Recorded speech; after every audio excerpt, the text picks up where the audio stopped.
So, we discussed about section 184 in the previous video. Now, let us move ahead with the next slide. As per the norms,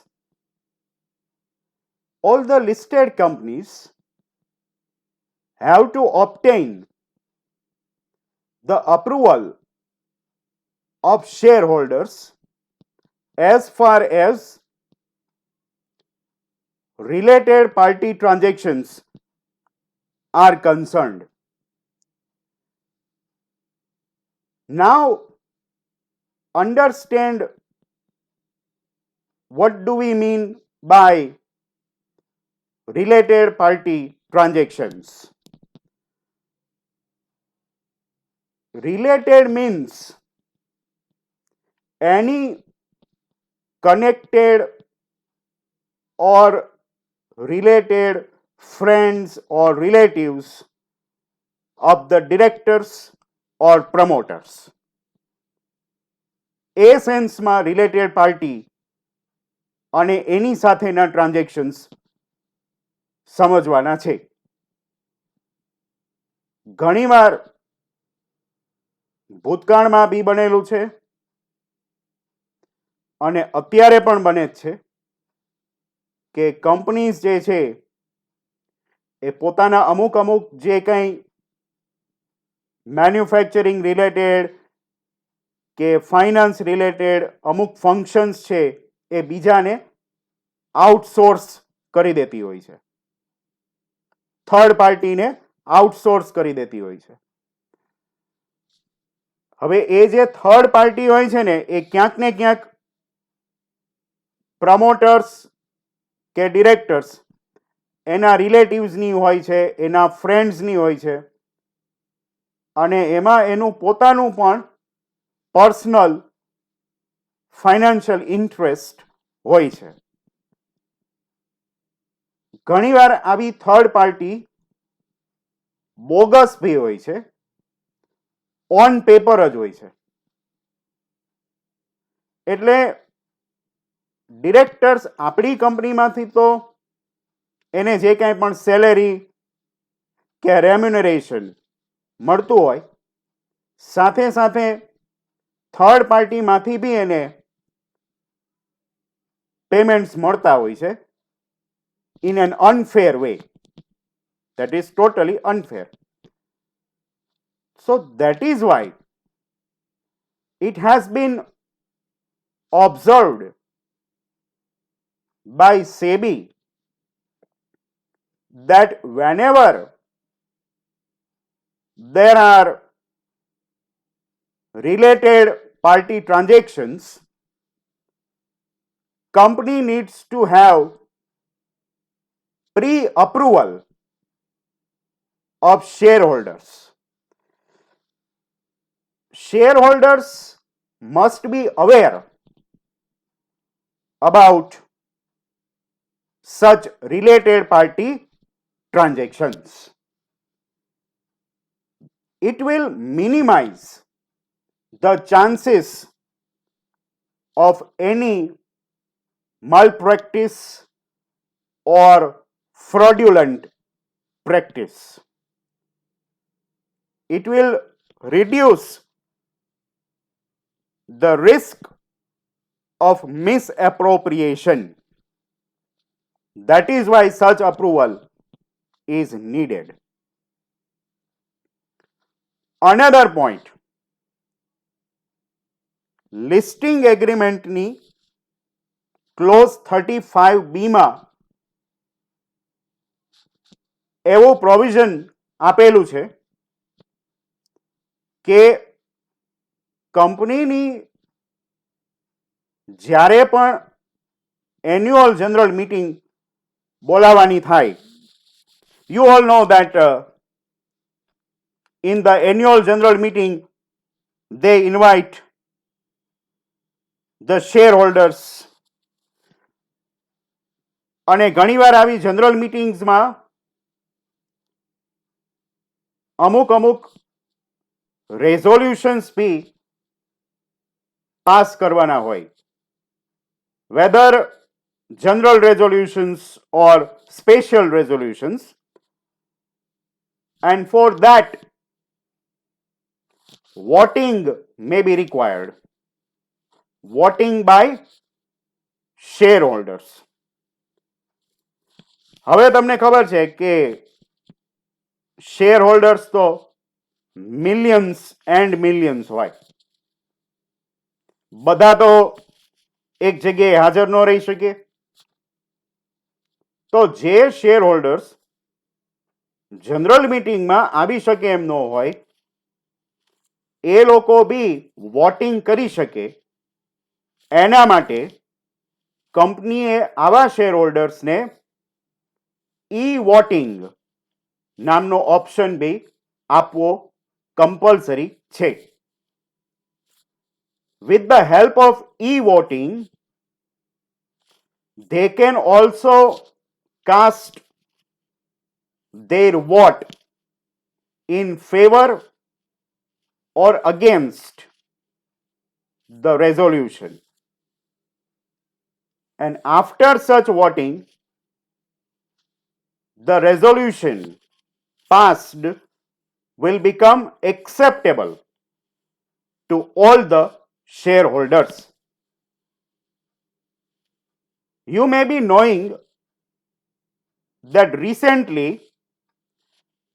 Reliance Industries had organized online AGM. That was the first of its kind in Indian corporate history, that to maintain social distancing in the prevailing circumstances, gathering all the shareholders would not be convenient. So all the shareholders were online and they could cast their e-vote also. That is provided in clause 35B of listing agreement.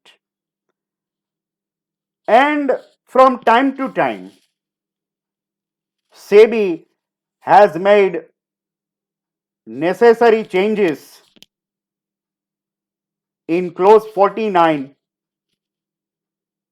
to improve and to strengthen the corporate governance framework. Clause 49 એટલે જ corporate governance. Corporate governance નું chapter listing agreement ના clause 49 માં આવે છે. એમાં એના norms આપેલા છે. ક્લોઝ 49 વિશે આગળના ચેપ્ટરમાં ડિટેલ ડિસ્કશન આવે છે, ત્યારે આપણે જોશું. In the same way, જે કંપનીઝ આઈપીઓ લાવવા માંગતી હોય કે રાઇટ્સ ઇસ્યુ લાવવા માંગતી હોય, for them conditions have been specified by SEBI, and the company wishing to bring IPO or FPO or rights issue, it has to compulsorily satisfy all these conditions. Similarly, SEBI has made lot of provisions to ban fraudulent and unfair trade practices. We have provisions covering mergers and takeovers. For the prohibition of insider trading also, provisions are there. What is insider trading? That we will see later on in this same chapter. But as of now, understand that insider trading is illegal activity going on in the market, and it should be prohibited in the interest of shareholders. So SEBI has brought rules to prohibit insider trading also. Another thing, we have very strict provisions as far as corporate governance is concerned. So SEBI has always tried to simplify these rules, because you know that if rules are simple to understand and easy to implement, then and then more and more companies will come forward to comply with these rules. That is why SEBI also wants more compliance. And keeping that in mind, SEBI always tries to simplify the norms. So that was the role played by SEBI in the context of corporate governance framework. Another autonomous body or statutory body working on the front of corporate governance is ICAI. You all know about ICAI, the Institute of Chartered Accountants of India, that was founded under Chartered Accountants Act 1949. ICAI is responsible for the regulation and development of the profession of accountancy and auditing. ICAI prepares and issues various accounting standards. I think you remember we had a chapter of accounting standards probably in SAM 2. And in that chapter, we studied some 32 accounting standards issued by ICAI. એ વખતે મેં તમને કહેલું કે આ accounting standard શેના છે અને એનું પર્પઝ શું છે. What was that? These accounting standards are helpful for preparing financial statements, and the purpose is full disclosure of all the relevant financial information. Company જ્યારે પણ એના ફાઇનાન્શિયલ સ્ટેટમેન્ટ બનાવે ત્યારે એમાં બધી ફાઇનાન્શિયલ ઇન્ફોર્મેશન ડિસ્ક્લોઝ કરે, કાંઈ છુપાવે નહીં. એ જોવાનો પર્પસ છે અકાઉન્ટિંગ સ્ટાન્ડર્ડ્સ ઇસ્યુ કરવા પાછળનો. And according to Section 129 of the Companies Act, it is mandatory for all the listed companies that financial statements must be prepared on the basis of accounting standards in accordance with the accounting standards. That is compulsory. Then and then, these financial statements would be approved by chartered accountant and would be acceptable by the tax authorities, and these statements would become reliable for all the investors.